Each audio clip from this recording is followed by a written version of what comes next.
No joo, elikkä tämä on mullekin nyt ensimmäinen kerta, kun mä pidän niin kuin Jehovan todistajasta yhtään mitään. Mä en oo mikään erikoisasiantuntija, mutta mä oon nyt lähipäivinä aika paljon penkonnut tätä asiaa ja yrittänyt saada siitä kiinni. Ja sen takia mä halusin tämän nyt pitääkin täällä, koska mulla on suurin piirtein tuoreessa muistissa tämä kokonaisuus jollain lailla. Eli tänään käydään Jehovan todistajia, lähinnä heidän oppiansa, ja meillä on nyt siis vajaa tunti, mitä mä nyt puhun 50 minuuttia, nyt katsoo kuinka nopealla sykleillä tulee tämä mun sana täältä suusta. Ja mehän ei siis tietysti voi läheskään kaikkiin asioihin ottaa kantaa, että me otetaan joitain ydinjuttuja. Esimerkiksi tämä piirustuskin, niin tätä ei ole teillä mihinään suoranaisesti piirretty, että jos joku haluaa sitten vaikka piirtää tämän, niin sitten täytyy jostain etsiä kynä, mutta se on jollain lailla, toisella lailla selitetty auki.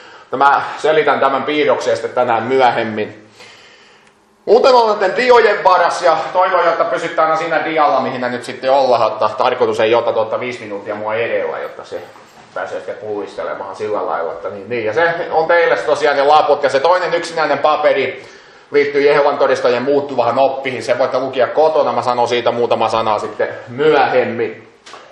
Se mitä me nyt tämän seuraavan vajaan tunnin aikana on tarkoitus, 2 tavoitetta. Ensimmäinen tavoite on luoda hyvin nopea silmäys tämän Jehovan todistajien liikkeen historiahan ja oleellisiin eroihin, mitä heillä on opillisesti eroa kristinuskohon. Ja tämä on tosi tärkeä juttu, koska Jehovan todistajat väittää olevansa kristittyjä. He on tietysti ainoa, joka väittää tällä lailla, kukaan muu ei tietysti väitä, koska heidän oppi on niin kaukana kristinuskosta, että jos te nyt yhtään tiedätte kristinuskon juttuja, niin on olemassa tiettyjä asioita, jotka meidän täytyy uskoa, että me voidaan sanoa, että me ollaan kristittyjä. Sama juttu kuin helvetin enkelillä täytyy olla moottoripyörä ja nahkahousut ja nahkaliivi, niin että voi olla helvetin enkeli, niin sama juttu kristinuskosta. Joku voi olla tietysti eri mieltä siitä, mitä ne on, mutta tietysti tällainen kolminaisuuden ja Jeesuksen jumaluuden kyseenalaistaminen, niin mä sanoisin, että sinne tiputahan sitten kellekasta pois hyvin nopsakkaan. Eli näitä teologisia eri näkemyksiä vähän tarkastellaan. Toiseksi haluan antaa vinkkiä, miten teistä halukkaat voi saada riittävästi materiaalia seuraavista asioista. Ensinnäkin Jehovan todistajien oppi ja käytäntö ja sen eroavaisuus kristinuskohon. Tänään siis me ei saada läheskään kattavaa kuvaa, mutta jotain oleellisia juttuja. Mä annan sitten vinkkiä, miten näihin voi tutustua paremmin. Ja toiseksi, kuinka evankelioidaan Jehovan todistajia viisaasti ja herättää heitä näkemään oman järjestelmän, sellainen kultillisuus. Ja sellainen kultti tietysti tarkoittaa, se on todella kontrolloitua se heidän elämä. Se on niin kuin kultin yksi piirre. Ja niin kuin on aina ennenkin tällä alfakurssilla sanonut, jotta silloin, jos joku laittaa Raamatun päälle jotain auktoriteetiksi, niin silloin kannattaa olla hereillä. Ja Jehovan todistajilla tapahtuu nimenomaan näin, jotta heidän Raamatun päälle laitetaan sitten tietynlainen järjestö ja pengotaan siitä sitten hetken päästä. Tämä on aina yksi sellainen kultin merkki, että siellä ihmisen elämää rajoitetaan ja kontrolloidaan todella paljon ja suurin piirtein sanotaan, mitä voi tänään tehdä ja mitä ei. Siinä on paljon muitakin juttuja. No, nyt kun puhutaan Jehovan todistajista, niin meillä uskovilla on heti 2 isoa haastetta. Kun me kohdataan Jehovan todistajia, he todennäköisesti tulee meidän ovelle, me ei todennäköisesti mene heidän ovelle.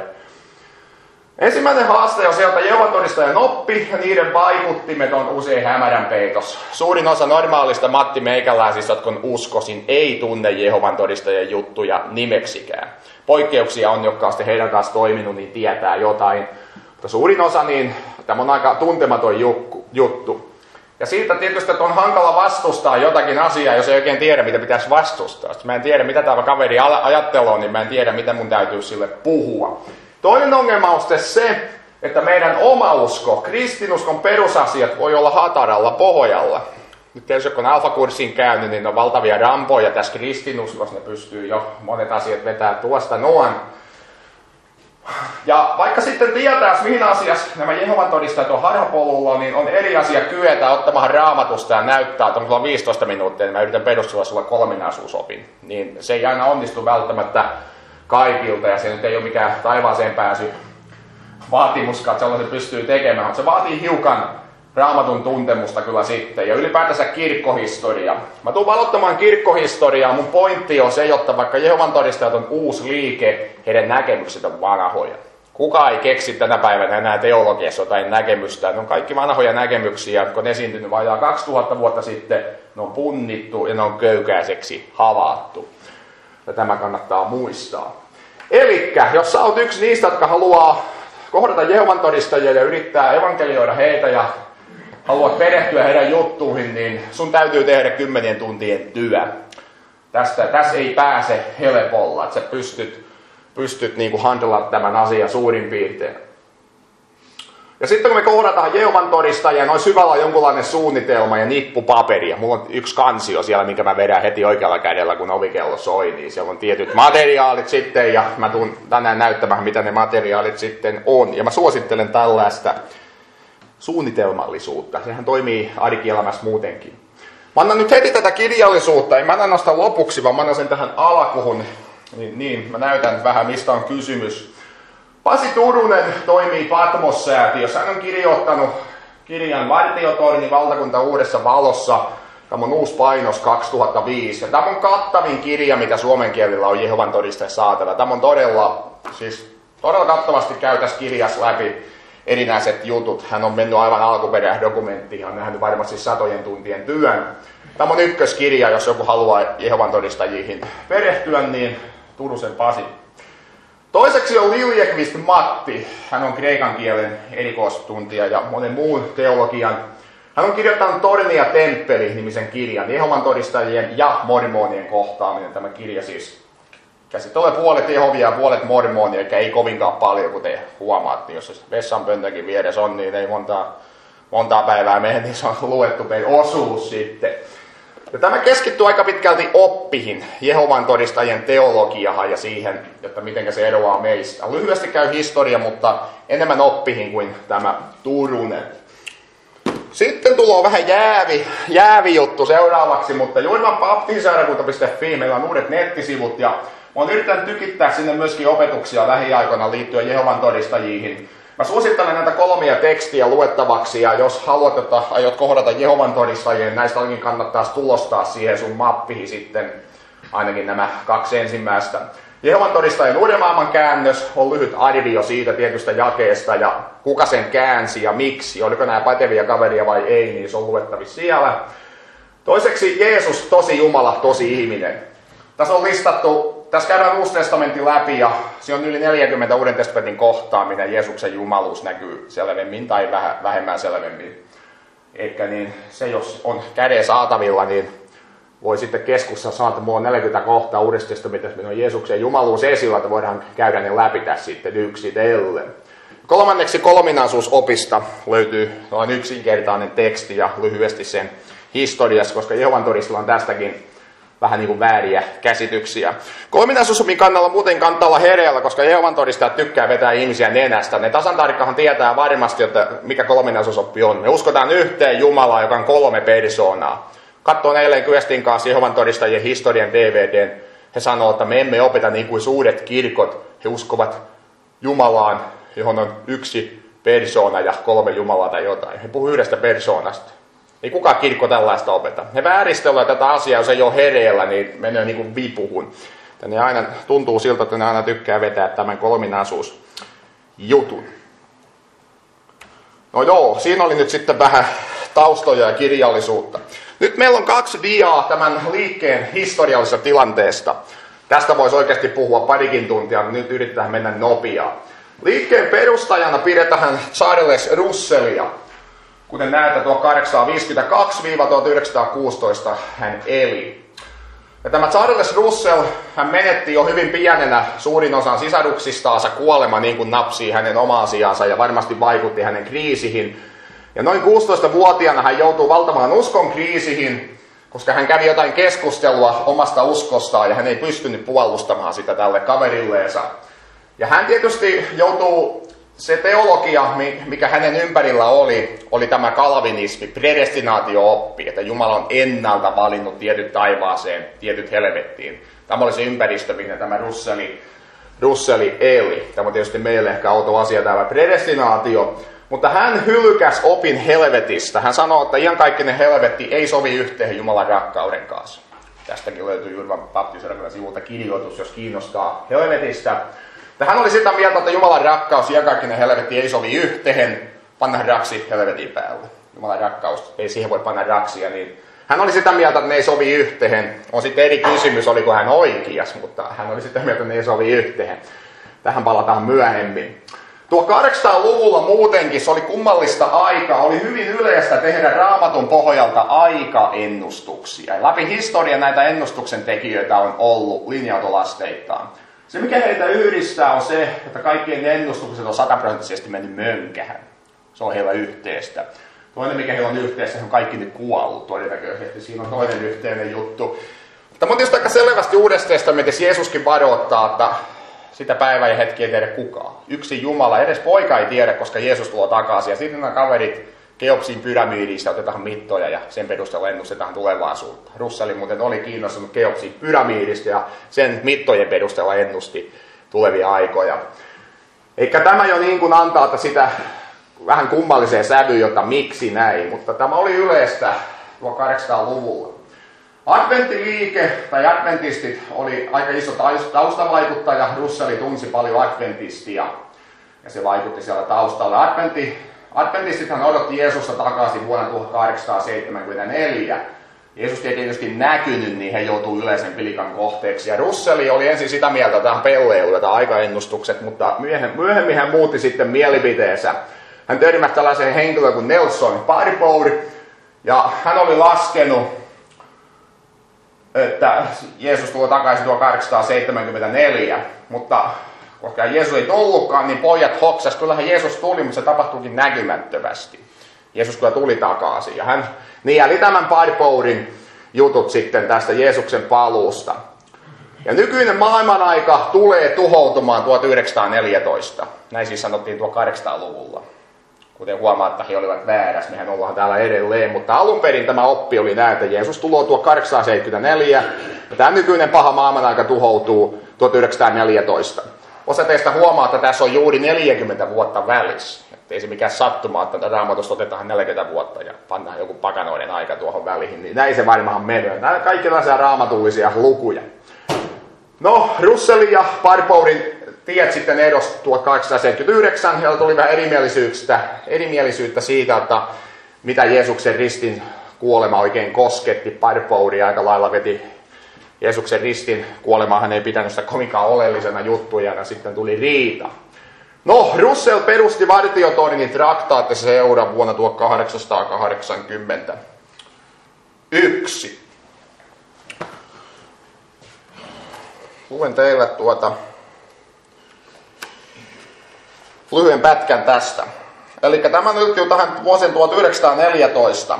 Kun nyt Russellin mukaan sekä Raamatun että Keopsin pyramidin laskelmien perusteella lopun ajat päättyisivät lokakuun alussa vuonna 1914, syksyn mittaan odotus tiivistyi. Lokakuu tuli ja meni, eikä odotettua tapahtunut. Mikä nyt neuvoksi? Russell otti käyttöön yleisesti tällaisiin tilanteisiin sopivan selityksen. Me emme toivoneet, että oma tahtomme tapahtuisi, kun siis havaitsimme, että meillä oli vääriä odotuksia vuoden 1914 lokakuun suhteen, niin olimme iloisia, että Herra ei muuttanut suunnitelmansa meidän mielemme mukaiseksi. Me emme halunneet hänen tekevän niin. Me vain toivoimme, voimamme ymmärtää hänen suunnitelmansa ja tarkoitustaan. Ja tällaiset selitykset, niitä löytyy Jehovan todistajien historiasta aivan ääretön määrä, koska siellä on siinä lapuskin, voitta sitten nähdään, siellä on mennyt monet ennustukset päin mettää ja sitten joudutaan aina selittelemään hirviästi. Sitten Russell kuoli, tuli Joseph Rutherford 1869-1942. Hän nousi merkittävään asemaan Russellin kuoleman jälkeen. Hän oli kova koulutus, hän oli joku lakimies.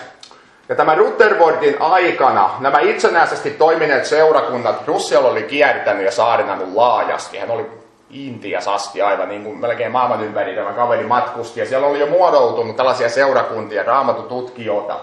Ja Rutherfordin toimesta nämä itsenäisesti toimineet seurakunnat siirrettiin keskusjohdon valvontahan. Liittyy tähän paperiin, mennään siihen sitten hetken päästä tarkemmin. Ja järjestö muodosti Rutherfordin aikana teokratian, jota johtaa Jumala. Teokratia siis tarkoittaa, että Jumala on se, joka pitää valtaa ja valta jakaantuu sitten pyramidimaisesti alhapäin. Siellä on toiseksi kovia ja kolmanneksi kovia.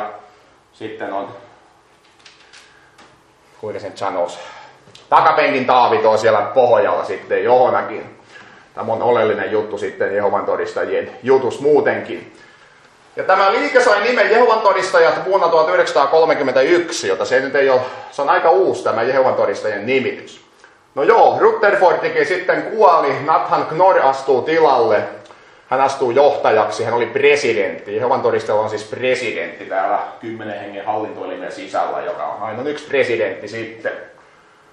Ja hän päätti, että kun järjestö julkaisee materiaalia, niin ei pannakaan kirjoittajien nimiä enää siihen, että Knorrista eteenpäin vartiotornin seura, niin kukaan ei tiedä, kuka ne on kirjoittanut. Me tiedetään vaan, että se tulee sieltä järjestöstä, keskushallinnosta, joka on siellä Amerikassa, New Yorkissa.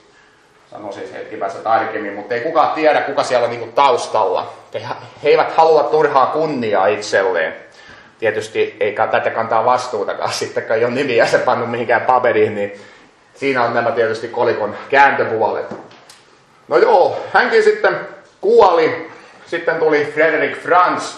Franzista en sano sen enempää, mutta hän oli ykkösmies kääntämässä Jehovan todistajien Uuden maailman käännöstä.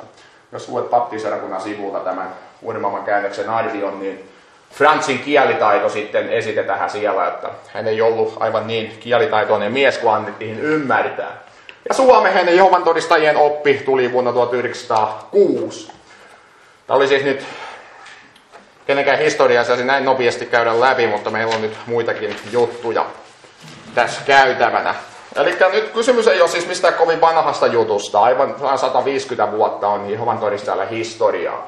He tietysti väittää, että heidän historia alkaa Jeesuksesta, mutta se, jotta voiko se näyttää historiasta, niin se on sitten eri asia.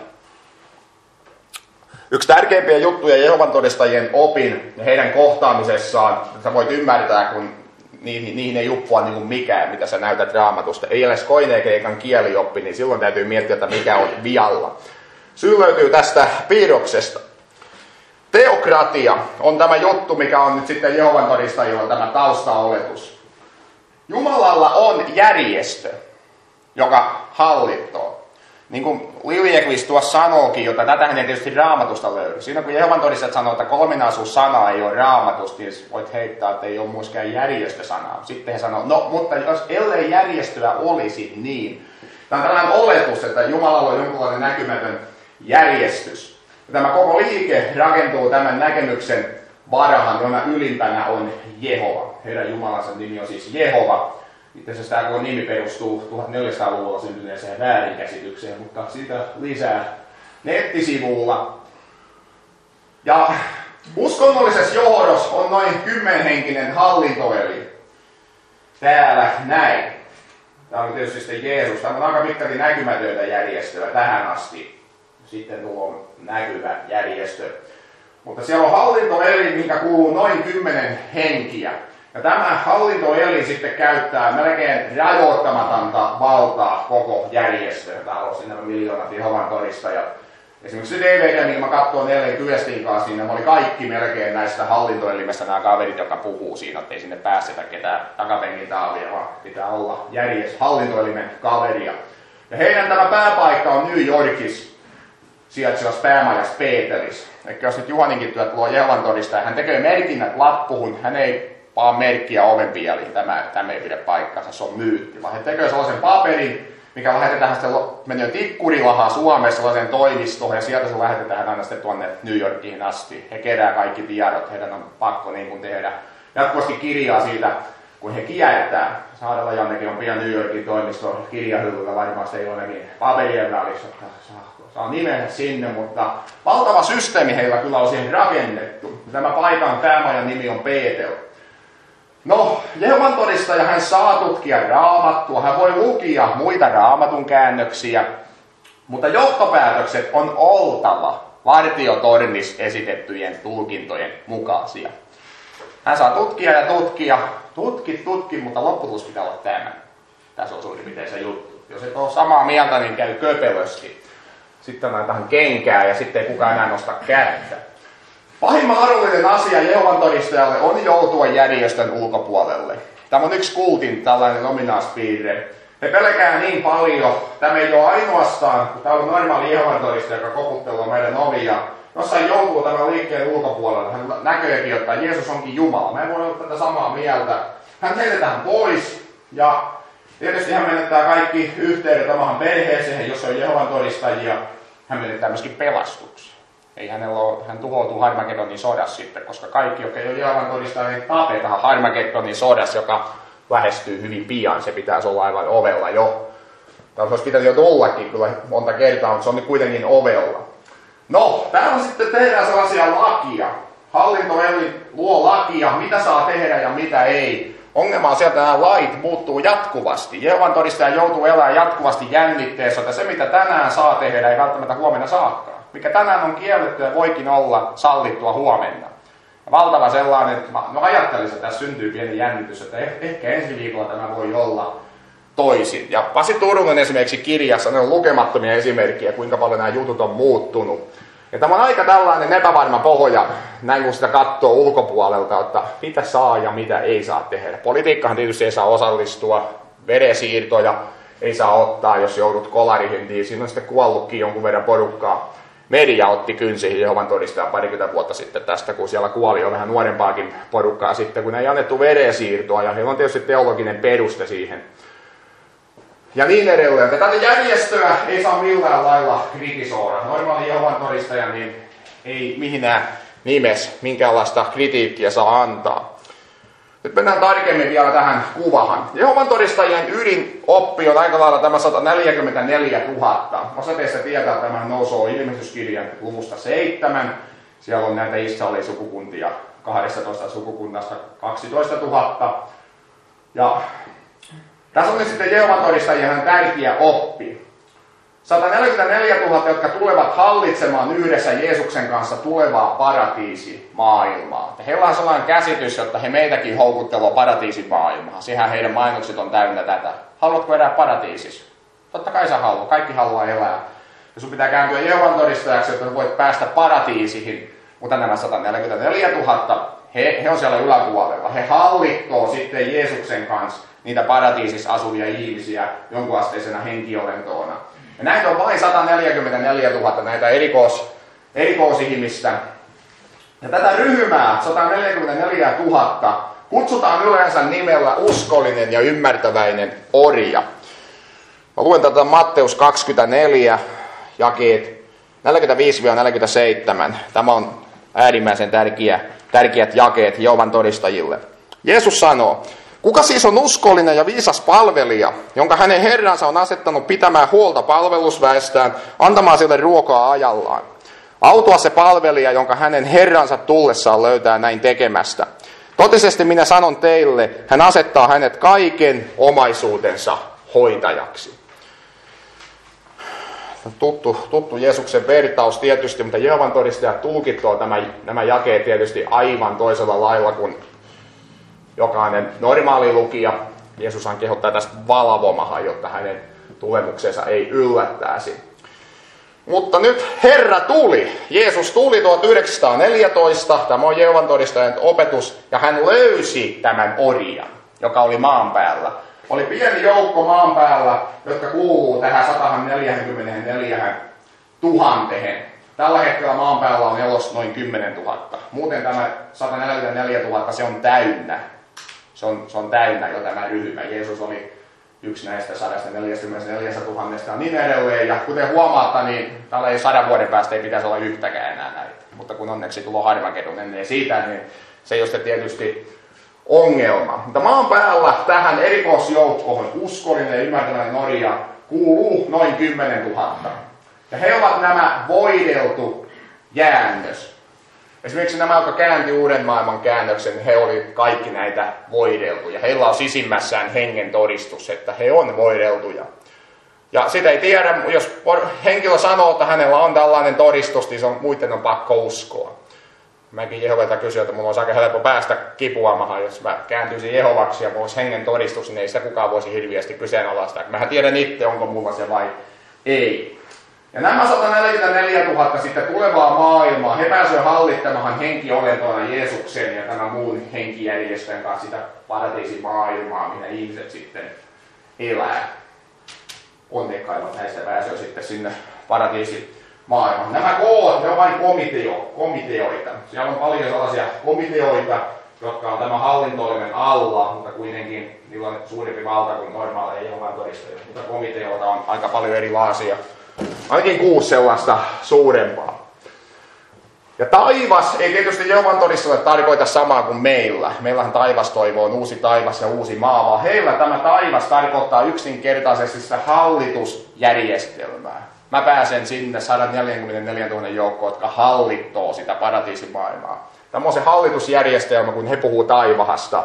Tässä ei kannata mennä vipuhun, koska me puhutaan aivan eri asiasta tässä kohtaa.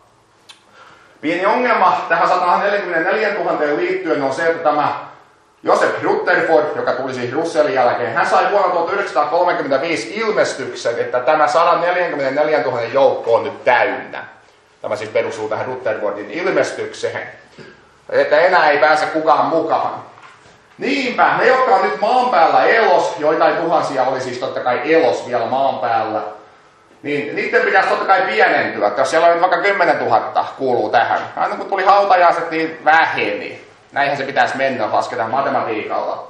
Ongelma on siinä, että kun tutkitaan Jehovan todistajia sitten näitä kirjoja, mihin on kaikki lukumäärät, jotta paljonko on, niin tämä 144 000 porukka suureni vuosien 1973-2004 välillä 12 kertaa. Yhtäkkiä tulikin jostakin lisää näitä tähän porukkaan kuuluvia. Joko Rutherford on väärässä tai sitten joku valehtelija tähän kuuluu tähän porukkaan, mutta tämä ei oikein. Tämä on siis ongelma Jehovan todistajille. Tämä Rutherfordin ilmestys ja sitten nämä tilastot, mitä heillä on. Tämä on tietysti vaikea selostaa. Jospa luen tästä Turusesta tähän liittyen pienen pätkän. No joo, eipä siinä nyt olekaan mitään sellaista, mitä me ne olisi jo sanonut. Yksi olennainen ero sitten vielä Uuden testamentin tulkinnassa, niin Jumalan seurakunta muodostuu vain näistä 144 000.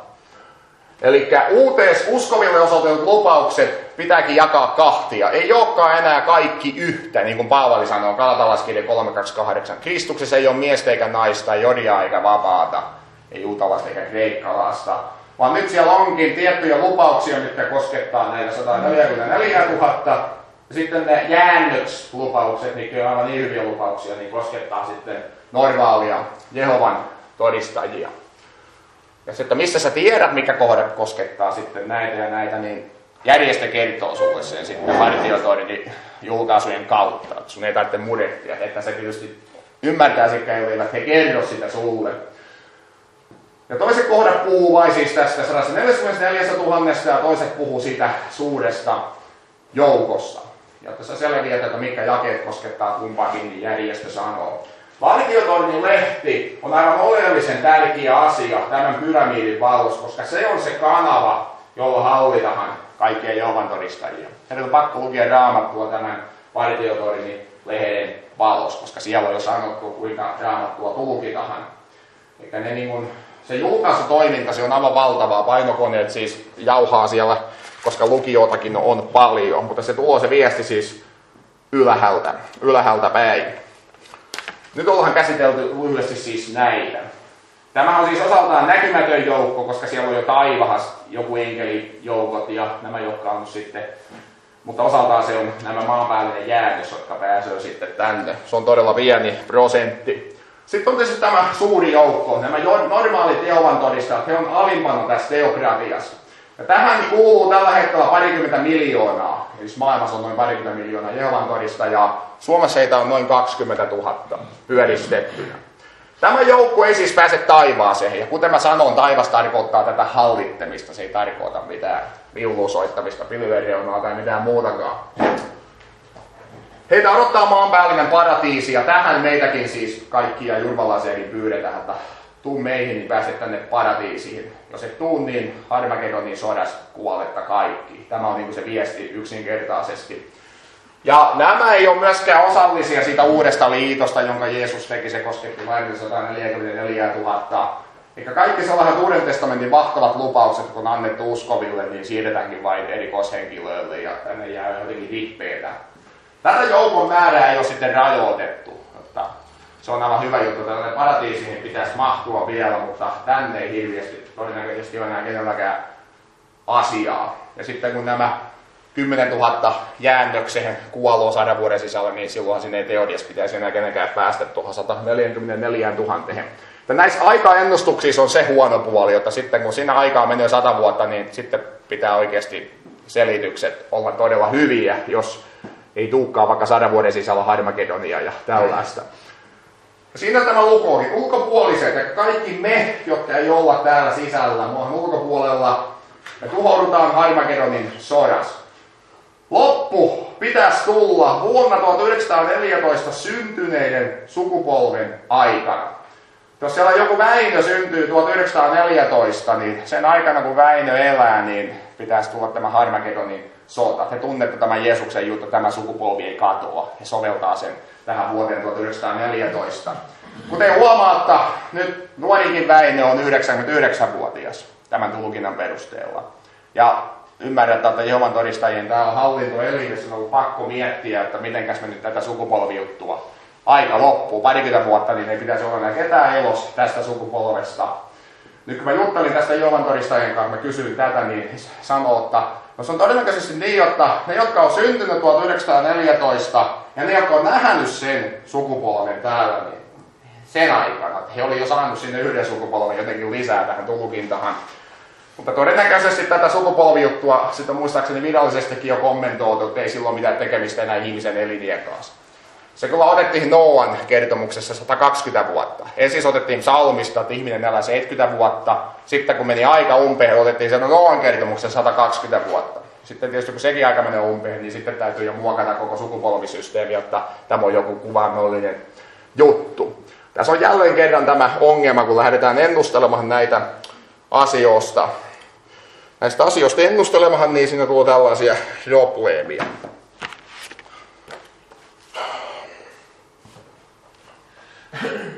Luen muutaman kohdan tästä, mitä mä sanon tässä, että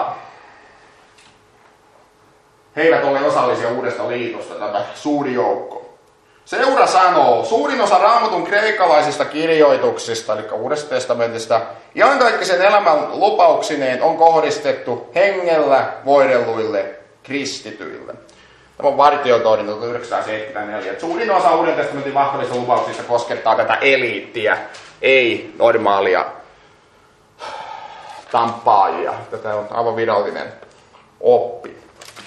Jäikö tästä nyt jotain? Mä tiedän, tämä tuli nyt todella vähän sekalaisessa järjestyksessä, mutta pääsikö suurin piirtein kiinni tähän kaaviokuvaan. Tämä on se idea, että jos mäkin heittänyt vaikka mitä Raamatusta, että näin se on, niin se on hirveän vaikeaa, koska heidän pelastus on kiinni tästä. Jos se kritisoittaa tätä porukkaa, he kritisoittaa Jumalaa.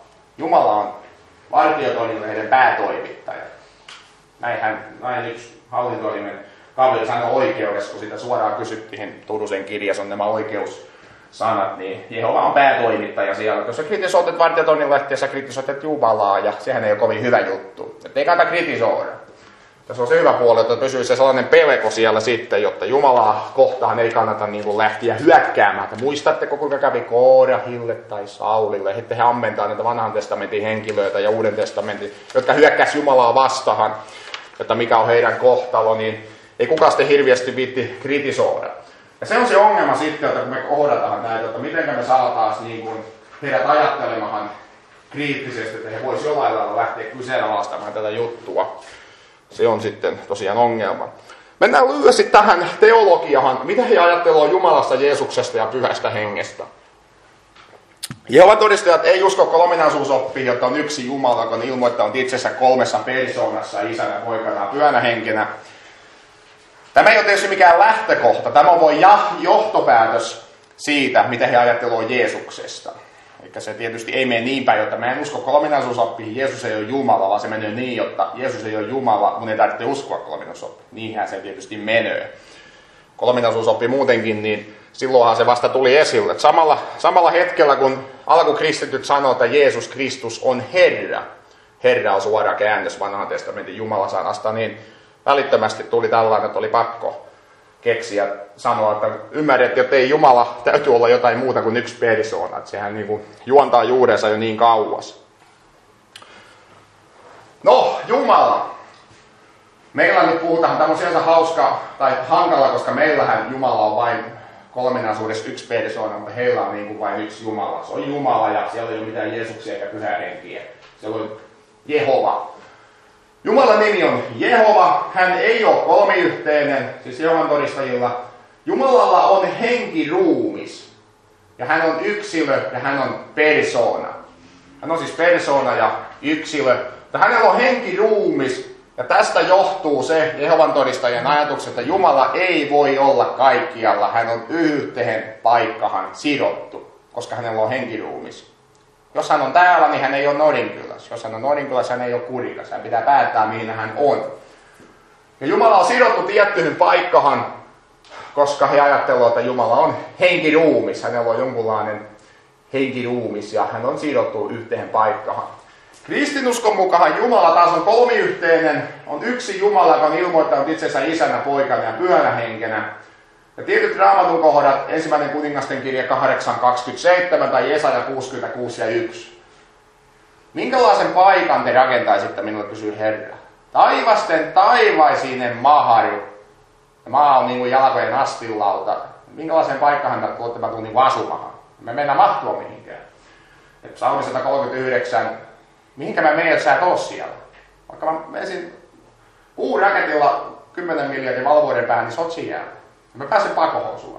Tässä on nyt joitain Raamatun kohtia. Jumala on kaikkialla läsnä. Tämä on Raamatun opetus. Ja Jumala on myöskin henki. Jeesus sanoo Johannes 4.24 samarialaisen naiselle, Jumala on henki. Ja joka haluaa palvoa Jumalaa, tulee palvoa hengessä ja totuudessa. Jumala on myöskin näkymätön. Paavali sanoo Kolossalaskirja 1.15, Jeesus on näkymättömän Jumalan kuva. Mutta tässä on nyt joitain eroja. Suurin ero on se, että Jehovien Jumala ei ole kaikkialla ja tietysti hän ei sitä voi tietääkään kaikkia. Hän ei ole kaikkialla. Että jos joku Jehovan todistaja dokaa tuolla, niin toisen Jehovan todistajan täytyy ilmoittaa se eteenpäin, koska Jumala ei välttämättä tiedä, mitä se tekee, niin sitten täytyy antaa toinen ilmi. Ja niin odotetaankin, että kaverit sitten annetaan ilmiöltä vanhimmiston lähtöisten tutkimaan asiaa. Jeesus. Nyt tullaan sitten siihen, että minkä takia he usko kolminaisuusoppiin. Jehovan todistajien mukaan Jeesus on luotu olento. Oli hetki, kun Jeesusta ei ollut. Sitähän se tarkoittaa kirjaimellisesti. No, Jehovan todistajien mukaan Jeesus oli taivaassa arkkienkeli Mikael, ennen kuin hän inkarnoitui sitten tähän maailmaan. Ennen kuin hän syntyi ihmiseksi, hän oli arkkienkeli Mikael. Taitaa olla vielä niin, että hän on nytkin sitä taivaassa. Jälleen arkkienkeli Mikael. Jeesus ei ole Jumala, hän on vain suurin koskaan elänyt ihminen. Ja kun Jeesus nousi ylös, niin Jehovan todistajilla kukaan ei nouse ruumiillisesti kuolleista, vaan Jeesuskin nousi kuolleista henkiolentona. Mä selitän hetken päästä, mistä tämä johtuu. Kristinuskon näkemys Jeesuksesta on täysin erilainen. Kristinusko on tullut siihen tulokseen, että Jeesus on samaa olemusta kuin Jumala. Jumala inkarnoitui itse maan päälle. Jeesus on jumaluuden toinen persoona. Hänellä ei ole alkua. Ja nämä kreikankieliset sanat, kun Jumalan ainut syntyinen poika, tämä ainokainen poikakin tässä kreikan kielen monogeneissa, ainut syntyinen poika, sillä tietysti pointti ei ole se, että Jeesus on joskus syntynyt. Ja tekin ymmärrätte, että se mikä syntyy äidistä esimerkiksi on hiukan eri asia kuin se nukke, minkä isä tekee puueksi taas. Eihän näitä niin kuin syntymässä on jotain paljon sellaista, mitä ei luomisessa ole. Mä voin tehdä nuken, mutta jos musta syntyy jälkeläinen, niin se on täysin eri asia. No, Jeesuksella ei ole alkua, mutta hän on syntyisin isästä. Tämä on jo Uudessa testamentissa, että kehiteltiin myöskin kirkkohistoriassa. Tätä ei saa seata siis tähän, että Jeesuksella on alku. Jeesus on kolmiyhteisen Jumalan toinen persoona. Nettisivulla Jeesus, tosi ihminen, tosi Jumala. Siellä on siis vähän yli 40 kohtaa, mistä voi katsoa, että Jeesus on Jumala. Mä panin tähän 2 esimerkkiä. Johannes 20:28. Jeesus on noussut ylös. Tuomas tuo Jeesuksen eteen. Minun Herrani, minun Jumalani. koko Johanneksen evankeliumi tähtää siihen. Se on selvästi koko Johanneksen evankeliumin kliimaksi, huippukohta. Johannes sanoo, että Jeesus on Herra, hän on Jumala. Mä Jehovan todistaa, että se sanoo, että jos Johannes vielä selkeämmin tämä sanoisi, hänen pitäisi kirjoittaa, hei puupäät, ymmärrättekö, että me yritetään teille sanoa, että Jeesus on Jumala. Se oli seuraava. Tämä selkeämmin asiaa ei voi sanoa. Ilmestyskirja 22.13. Johannes ilmestyskirjan 1. luvussa sanoo, että Jumala on A ja O, alfa ja omega, alku ja loppu. Hän lopettaa ilmestyskirjan viimeisiin jakeihin, Jeesus on A ja O. Sanoi Jehovan todistaa, että jos me mennään teidän opin mukaan, niin Johannes teki virheen, Jeesus on P ja O. Jeesus on ollut aina. Hän on luotu olento. Heillä ei oikein ollut minkäänlaista vastausta tähän, mutta jos mennään johdonmukaisesti, niin Jeesuksen pitäisi olla P ja O, koska ainut joka on A on Jumala. Tämä selkeämmäksi tietysti Johanneskaan ei voisi Jeesuksen jumaluutta tehdä, mutta tähän tietysti aina löytyy joku selitys hatusta. Nousi kuolleista ruumiillisesti. Palataanhan tähän myöhemmin, minkä takia tämä Jeesus oli henkiolento tai miksi kukaan muutenkaan ei nouse ruumiillisesti. Mä selitän sen myöhemmin. Tässä on nyt yksi dia tästä kirkkohistoriasta. Mä haluan selventää, kuten mä sanoin, että Jehovan todistajien mukaan Jeesus on luotu olento. Se ei ole uusi keksintö. Se on 1700 vuotta vanha keksintö. Jehovan todistajan näkemys Jeesuksesta on suora jatkuma Areioksen opista. Areios oli henkilö, joka eli noin 250-336. Ja tässä on tiivistetty ne, mitä Areios sanoo. 1. Isä ja poika eivät ole samaa olemusta. Hän oli Areios. Toinen hänen pointti. Poika on luotu olento, vaikka hän onkin ensimmäinen. Kuten näette, hän on täällä. Hän on ensimmäinen luotu olento, hän on parhain muiden luotujen yläpuolella. Hän on yläpuolella siis täällä. Jeesuksen Jumalan alapuolella, mutta muiden yläpuolella. 3. Vaikka poika oli maailmojen luoja. Jehovan todistajat on samaa mieltä, että Jeesuksen kautta kyllä luotiin kaikki, mutta oli kuitenkin aika, jolloin Jeesusta ei ollut. Tämä on täysin Jehovan todistajan käsitys. 1700 vuotta sitten jo sanottu, ei mikään uusi juttu. Se on sanottu, tietysti se on punnittu ja köykäiseksi havaittu. Siellä oli toinen niin kova kaveri, siellä oli Athanasios. Hän oli todella merkittävä kaveri, kun puhutaan siitä, että kirkkohistoriassa ymmärrettiin ja muotoiltiin, että Jeesus on Jumala. Athanasios, 293-373.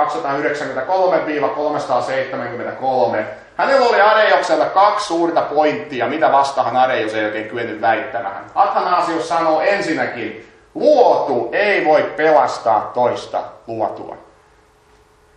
Hän väänti sen rautalangasta, jotta mä en voisi koskaan pelastaa Juhania sen synneistä. Mä oon luotu, mä oon vajalainen olento, mä en kykene siihen. Athanasios väänti siis rautalangasta, vain Jumala voi pelastaa luodut ihmiset, ei kukaan muu. Ja tässä oli pakko olla samaa mieltä.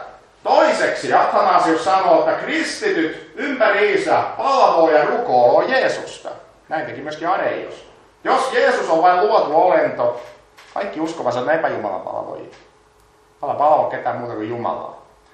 Tämä on niin vakava väite, että Areiokseltakin meni sitten jauhot suuhun, josta nyt tiivistää tätä historiaa. Ja nämä oli suurimmat pointit, eikä Areioksen oppi hylättiin näiden 2 argumentin varassa.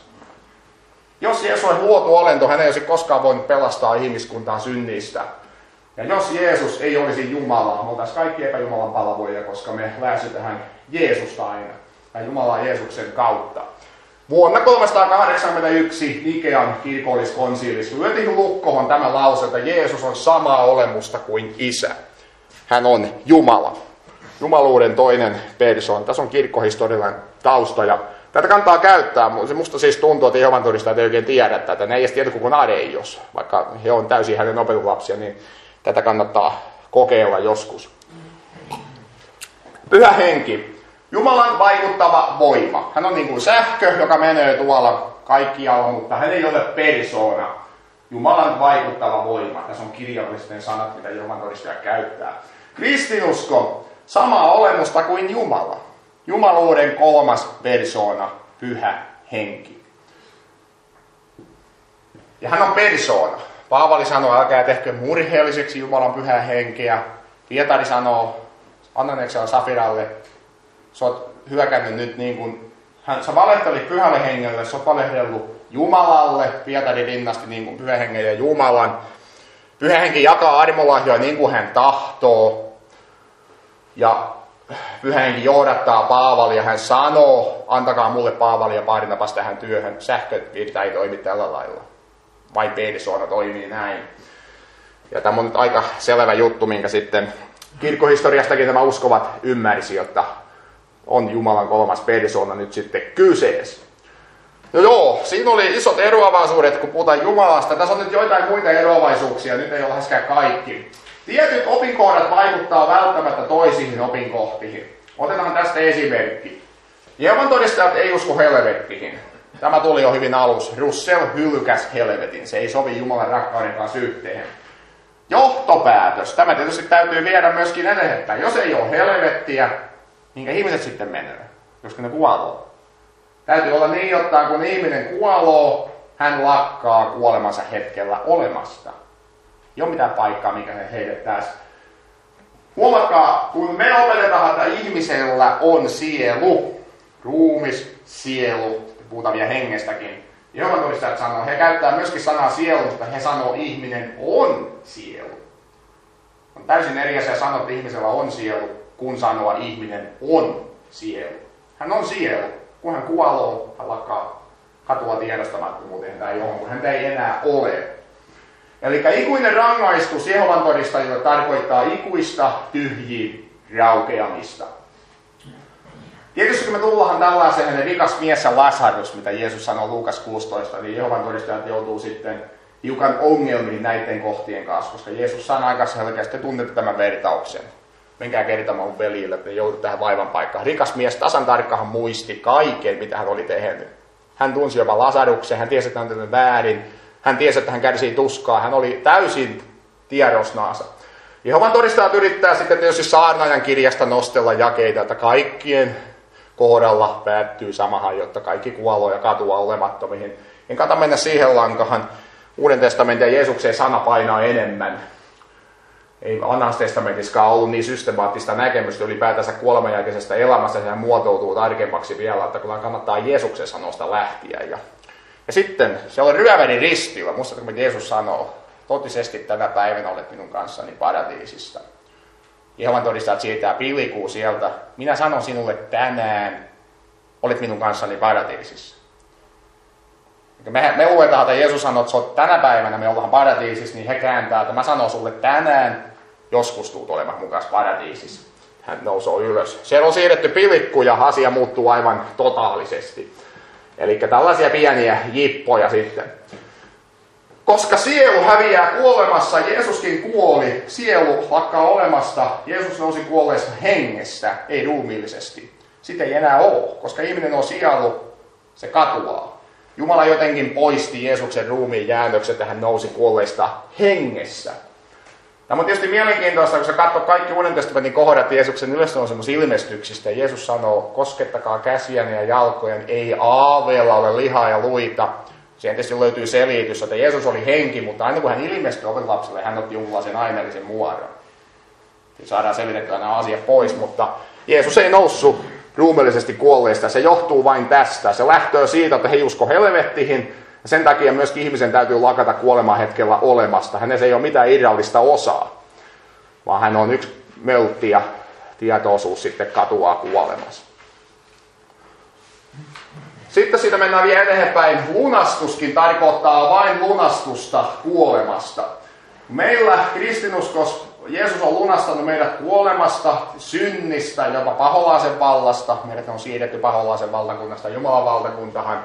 Niin Jehovan todistajat ottaa vain yhden näistä. Heidät on lunastettu kuolemasta. Heillä on muutenkin sellainen pelakiolainen näkemys. Pelakius oli henkilö, joka tuomittiin harhaoppisena aikoinansa kirkkohistoriassa. Hän väitti, että ihmiset, me ollaan täällä niin kuin Aatami puutarhassa, että ei me ole täysin turmeutuneet. Me voidaan niin kuin itse elää hyvin, jos me halutaan. Se tuomittiin kirkkohistoria, mutta Jehovan todistajat seuraa sitten tätä pelakiusta tässä näkemyksessä. Ihminen pystyy itse parantamaan elämäänsä, jos hän haluaa pitkälti. Tietysti se seuraus on sitten se, jotta tämä suuri joukko sitten joskus pääsee sinne paratiisiin ja nämä 144 000 herätetään jotenkin hengellisesti kuolleista, että he sitten täällä hengellisistä taivaissa jotenkin hallittoo, ruumissa ei puhuta mitään. Osa ihmisistä, varmaan minäkin olen yksi näistä, ei koskaan nouse kuolleista. Kun mä kuolen, niin homma loppuu siihen. Ihminen katoaa. On paljon ihmisiä, jotka ei nouse kuolleista. Kristinuskon mukaan siis totta kai kaikki kuolleet tullaan herättämään. Avattiin suuri kirja. Meri antoi kuolleensa, Tuonela antoi kuolleensa, kaikki tuotiin Jumalan eteen vastaamaan elämästäänsä. Sama sanoi oli Paavali apostoli 17:31, hän asettanut yhden miehen, jonka kautta hän tuomitsee maailman. Jumalan oikeudenmukaisuus vaatii kaikki tuomiolle. Se on Jumalan oikeudenmukaisuus. Mä tätä kysyn näitä Jehovan todistajilta. On vaikea uskoa, että kun sä vedät konekiväärillä 100 ihmistä kylmäksi ja vaikka tapat itse, niin Jumala ei tee asialle yhtään mitään. Se katoaa. Se on mun mielestä niin kuin helpotus.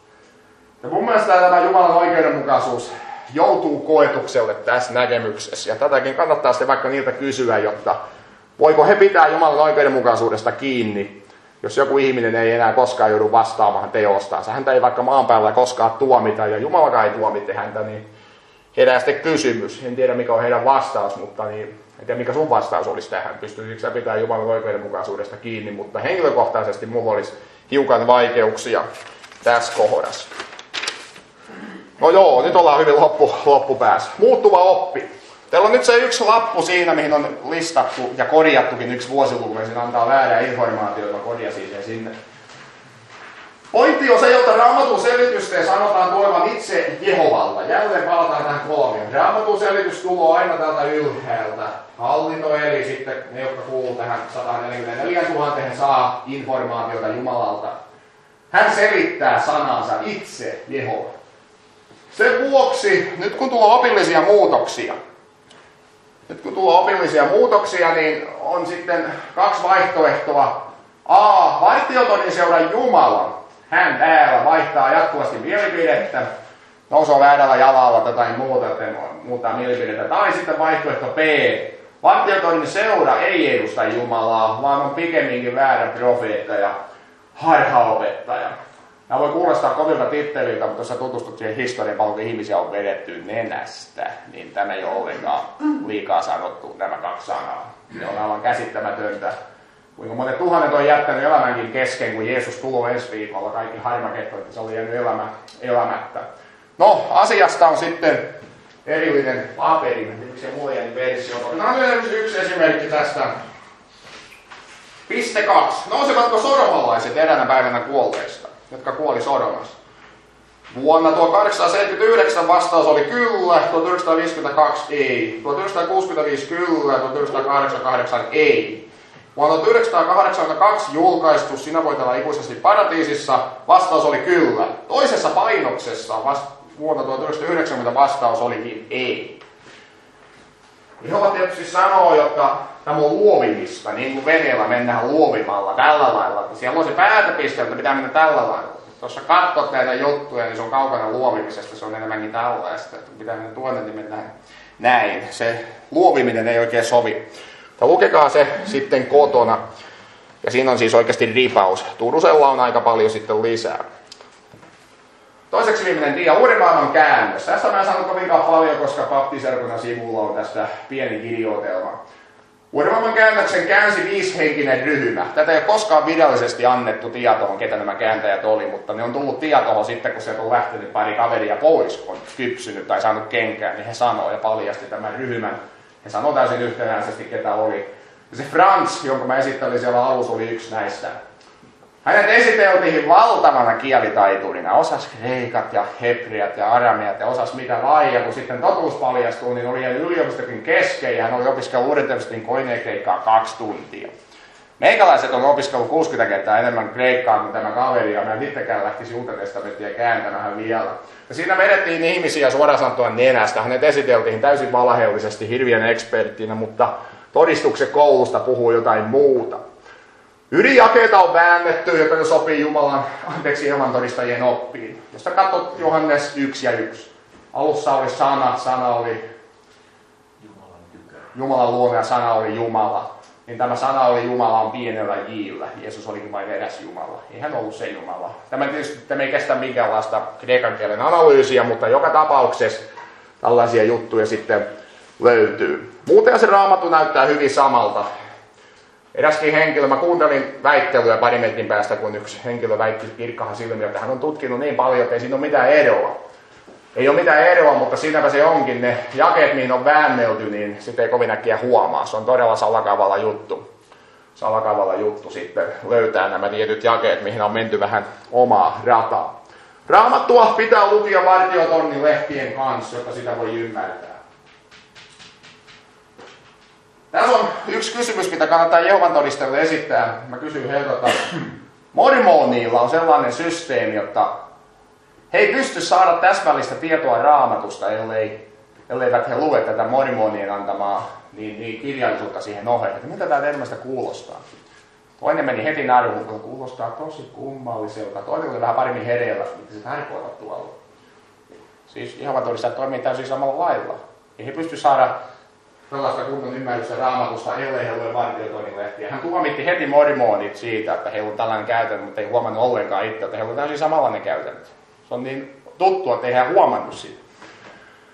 Mutta kuitenkin, jotta se on se iso pointti, jotta se voi näyttää aluksi siltä, että Jehovan todistaa, että tutkitaan vähän sanaa, mutta jos siihen oikein lähtee hommahan mukaan, niin se on hetken päästä tuolla pyramidin sisällä ja siellä sitten ohjeita tulee ylhäältä päin hyvin paljon.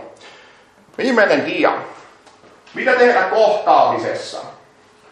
Ensinnäkin se, että Jehovan todistajien kaikenlainen tyly kohteleminen tai jopa oven sulkeminen vähän vihastuspäis, niin nenän edessä se vain vahvistaa sitä Jehovan todistajien omaa maailmaa. Tähän ei koskaan kannattaisi lähteä. No uskovat nyt ei pitäisi muutakaan kohdella ketään ikinä ilkiästi, mutta monet kohtelu heitä ilkiästi. Heille vain tulo, mua vainotahan, mä oon siis tosi uskova. Painetahan kahta kovaa eteenpäin, koska he kokee vainoa. Tämä on aivan historiassakin nähtävillä, kun vähän porukkaa mantiin linnahan, niin kyllä oltiin Jumalan asialla, kun oltiin vähän linnaskin välissä.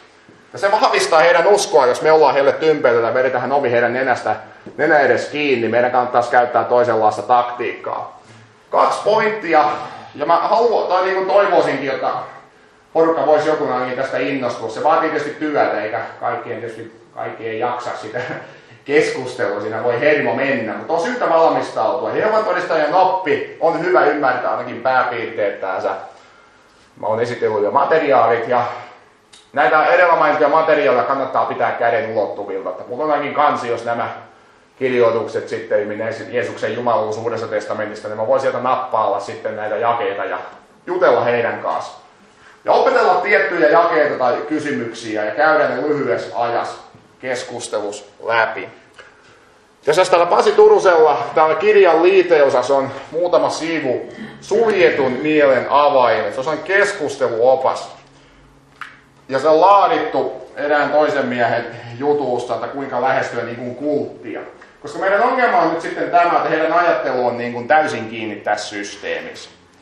Ja vaikka se kreikan kieli, mistä suosit tätä juttuja, niin se ei vain yksinkertaisesti meinaa uppoutua. Mutta tässä on tiettyjä provosoivia kysymyksiä, jotka laittaa heidät miettimään. Koska heille on opetettu, että ei missään nimessä ajatella kriittisesti. Omaksuttamaan kaikki, mitä sanotaan. Ja siihen pitäisi iskiä. Saada heidät ajattelemaan kriittisesti. Täällä on hyvin paljon kysymyksiä, mitkä niin provosoittuu ajattelemaan. Esimerkiksi tämä, mitä mä sanon, tämä mormonijutun, niin ehkä jälkeenpäin hän miettii, että hetkinen muuten, että mulla on täysin sama systeemi kuin minkä mä justiin haukuun. Ja toivoo, että sen kautta he alkaisi näkemään tämän systeeminsä sitten kriittisesti oman oppinsa ja oman järjestöönsä ja se historia, että se ei kestä päivänvaloa juurikaan. No joo, se oli siinä. Se oli nyt siinä sitten ja minkälainen fiilis? Tuntuuko, että tuli niin paljon, että meni osa yli? Tuliko jotain kysymyksiä tai tietääkö jonkun asian paremmin, mikä tuli ehkä epätarkasti tai jotain? Kai. Oliko tuo järjestö, niin pitääkö ne kirjaa niistä ihmisistä, kenen luona ne käy? Juu, kaikki. Mitä siellä keskustellaan ja muuta? Joo, mun mielestä aivan niin kuin se on niin tarkka systeemi, tästä voi katsoa, jos joku haluaa. Siis täällä on aivan valokopio siitä paperista. Tässä on näkyisi muistiinpanoja ovelta ovelle työssä. Täällä on julistajan nimi, katu, alueen numero, on todennäköisesti jakanut kaikki alueet. Heillä on tosi hyvä organisaatio, siitähän seurakuntien pitäisi ottaa oikeasti mallia. Sitten täällä on, ei aikaa, ei tavaittavissa, tule uudelleen, onkohan lapsi, mies vai nainen. Talon ovi, päivällä merkintä ja Sitten täällä on kirjoja, mitä on jätetty. He laittaa käsittääkseni aika kaikki ylää. Ja se tietysti liittyy siihen, että heidän on pakko myöskin kiertää, se liittyy heidän pelastukseen. Ja yksi asia, mitä kannattaa, mihin meillä on etu, siis kristinuskos, jos haluat eka Johanneksen kirjeen, niin me tiedetään, kun me uskotaan, että me pelastutahan. Jehovan todistaja ei voi koskaan olla varma, että hän pääsee paratiisiin. Hän elää jatkuvassa epävarmuudessa. Tähän me päätettiin meidänkin keskustelua. Mä kysyin, että onko joku rauha sydämestä? Mä kysyin, että jos sä kuolet 10 vuoden päästä ja sä kierrät enää ikävä minuuttiakaan pelastuksessa. Toivottavasti Jumala olisi armollinen, toivottavasti hän ymmärtää, mutta ei tiedä. Ja siinä on meillä etu, koska mä ainakaan haluaisin vaihtaa epävarmempaa. Mä oon kohtuun varma omasta jutusta, että mulla on rauha, mutta sitä kyllä kannattaa käyttää. Tiedän erään Jehovan, joka kääntyy takaisin, kun edes uskova sanoo, että hänellä on sydämen rauha ja meni 10 minuuttia ja hän tuli takaisin. Onko todella? Se voi olla yksi sellainen. Mutta joo, kyllä tässä on, mä voin näyttää tätä tarkemmin, tässä on aika tarkasti näitä. Onko tuossa kahtelista, monella on se kuva, jotta ne piirtää avitiellä jonkin merkin? Niin Se voi olla väärinkäsitys. Tämä on ymmärretty se asia, mistä se käsitys on tullut. Joo, Eikö tietosuojavaltuutettu vähän kanssa ärähtänyt Jehovan todistajille tästä, että se on niin laitonta, että joku katsoo? Se varmaan on tuolla laki kyllä vastahan tuossa. On joo, se on laki vastaan. Ajattelisi ainakin jo. Totta, joo. Kyllä vain. Joo.